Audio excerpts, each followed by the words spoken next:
Po mga abe, ngayon maggagawa po tayo ng labanos pipino salad. Masarap po ito lalo na ang mga katerno niya ay prito.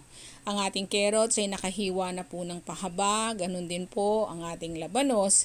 Hiwain po natin itong pahaba at pagkatapos lagyan natin ng asin at i-mix natin.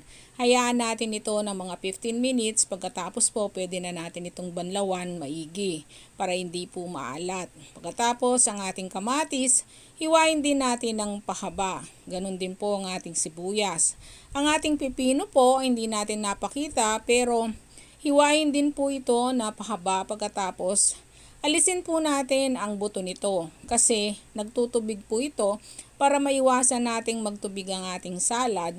Ngayon, paggaluin natin lahat ito, lagyan ng paminta, suka at kalamansi.